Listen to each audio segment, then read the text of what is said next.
জামুরিয়ার কারখানায় দুর্ঘটনা, কারখানায় ঝলসে জখম ৬ শ্রমিক, কর্তৃপক্ষের বিরুদ্ধে গাফিলতির অভিযোগ। জমায়েত তৃণমূল, বিজেপি, সিপিএম এর কারখানায় বিজেপি বিধায়ক অগ্নিমিত্রা পাল রয়েছেন, তৃণমূল বিধায়ক নরেন চক্রবর্তীও। জামুরিয়ার কারখানায় দুর্ঘটনা, কারখানা ঝলসে জখম ৬ শ্রমিক।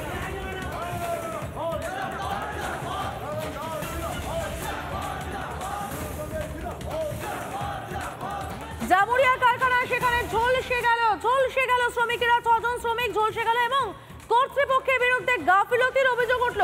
আমাদের সঙ্গে রয়েছেন আমাদের প্রতিনিধি ব্রজ। আমি চলে যাবো সরাসরি ব্রজের কাছে। ব্রজ, কি জানতে পারা যাচ্ছে এখনো অব্দি দুর্ঘটনার সম্পর্কে? কেন গাফিলতির প্রসঙ্গ উঠছে? ঠিক মতো কি রক্ষণাবেক্ষণ হতোই না?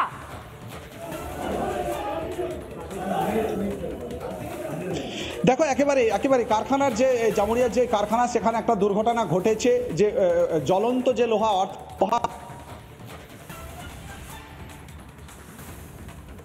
বিস্ফোরণ ঘটে এবং সেই গলন্ত লোহা ছিটকে পড়ে শ্রমিকদের মধ্যে এবং সেই শ্রমিকরা তাদের মধ্যে কিন্তু ৬ জন আহত হয়েছে। গুরুতর জখম অবস্থায় তারা দুর্গাপুরের কিছু এবং আসানসোলের বেসরকারি হাসপাতালে চিকিৎসাধীন। কারখানা কর্তৃপক্ষের যে দপ্তর, সেই দপ্তরে এখনো পর্যন্ত তৃণমূল কংগ্রেস, বিজেপি এবং সিপিএম তারা কিন্তু নিজেদের দাবিতে সরব হয়েছে এবং বিক্ষোভ দেখাচ্ছেন।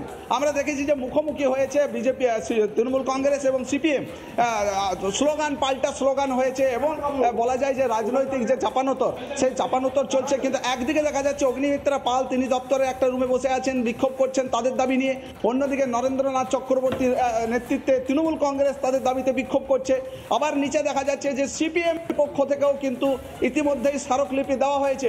তবে কিছুক্ষণ আগেই তৃণমূল কংগ্রেসের মুখোমুখি হয় সিপিএম এর যারা কর্মী নেতা তারা, এবং তারা অভিযোগ পাল্টা অভিযোগ এবং স্লোগান পাল্টা স্লোগান আনে। তবে জামুরিয়া এই কারখানার বিক্ষোভকে ঘিরে আমি একটু দেখাবো যে অগ্নিমিত্রা পাল তিনি কিন্তু দপ্তরে বসে আছেন এখনো পর্যন্ত। তিনি দাবি করেছেন যে কিভাবে ঘটনা ঘটলো, কেন এই ঘটনা ঘটলো, আমি একটু দেখানোর জন্য বলবো। তিনি কিন্তু রয়েছেন এখনো পর্যন্ত এবং তারা একটাই দাবি করছেন যে কি ঘটনা ঘটেছে, কোনো গাফিলতি ছিল কিনা। গাফিলতির অভিযোগ আনছেন মূলত সব পক্ষই, যে কারখানা কর্তৃপক্ষের যদি গাফিলতি না থাকে তাহলে দুর্ঘটনা ঘটবে না। একদিকে সিপিএম, অন্যদিকে তৃণমূল কংগ্রেস, আপনারা এইদিকে বসে আছেন, অভিযোগ পাল্টা স্লোগান চলছে। একদিকে তৃণমূল কংগ্রেস, সিপিএমরা নিচেরা করছে, নিচে বিক্ষোভ করছে। কি বলবেন? অথচ কারখানায় একজন দুর্ঘটনা ঘটেছে, ৬ শ্রমিকের আশঙ্কাজনক অবস্থায় রয়েছে। কাল রাত্রিবেলাতে ঘটনাটা ঘটেছে, কাল সন্ধ্যাবেলায়। এতক্ষণ কি করছিল? এতক্ষণে নরেন চক্রবর্তী এসেছেন কেন? এতক্ষণে হরেরাম সিং এসেছেন কেন? কাল রাত থেকে কি করছিলেন? যে বিজেপি ঢুকলো, অগ্নিমিত্রা পাল ঢুকলো, একটার সময় অমনি সঙ্গে সঙ্গে আপনাদের টনক নড়লো। আর সিপিএম কি তৃণমূলের ঝান্ডা নিয়ে এসেছে, নাকি হরেরাম সিং জি সিপিএম এর ঝান্ডা নিয়ে এসেছেন? সব তো মিলেমিশে আজকে একাকার। টিএমসি ঢুকতে ঢুকতে সিপিএম ঢুকছে। এতক্ষণ কোথায় ছিল তারা? ফুটেজ খেতে এসেছে কি? এত শ্রমিকের জন্য মমতা ব্যানার্জি এত সব চিৎকার করছেন। আমি তো কলকাতায় ছিলাম, আমি তো একটার সময় ঢুকলাম। আপনারা কোথায় ছিলেন? আপনারা তো এখানেই থাকেন। সুতরাং ওইসব বলে লাভ নেই। আমি আসার সাথে সাথে আপনারা সেই সময় ছিলেন। এখানকার বিধায়কের ছেলে হম্বিতম্বি করছিলেন আপনাদের উপরে। তিনি সেখানে কি করছেন? সেটিং করতে এসেছিলেন কি? রেট ঠিক করতে এসেছিলেন? যে শ্রমিক মারা গেছে তার রেট ঠিক করতে এসেছিলেন কি? দেখলেন, আপনি কি দেখতে পেলেন যে গাফিলতি রয়েছে এইখানে? এটা প্রথমবার নয় এখানে অ্যাক্সিডেন্ট হয়েছে, এটা তৃতীয়বার না চতুর্থবার। বারবার গগন ইনফোটেকে কেন হচ্ছে, ফেরোটেকে কেন হচ্ছে অ্যাক্সিডেন্ট?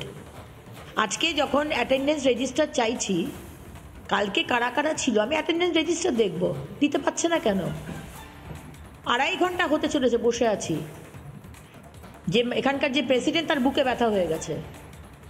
নাটক করছে না সত্যি বুকে ব্যথা জানি না, তবে আমি এখান থেকে নড়বো না যতক্ষণ না অ্যাটেন্ডেন্স রেজিস্টার পাচ্ছি। আমি নড়বো না। যে মারা গেছে তারা ধামাচাপা দেওয়ার চেষ্টা করছে যে তার হার্ট অ্যাটাক হয়েছে। কালকেই হার্ট অ্যাটাক হলো, কালকেই যখন ব্লাস্ট হলো তখনই হার্ট অ্যাটাক হলো। শ্রমিক নিরাপত্তার কথা বলা হচ্ছে, কারখানাদেরও সরকারিভাবে কারখানা তৈরি করার কথা বলে, তারপরে এই গাফিলতি, শ্রমিকদের মৃত্যু। কারণ সরকার এরকম।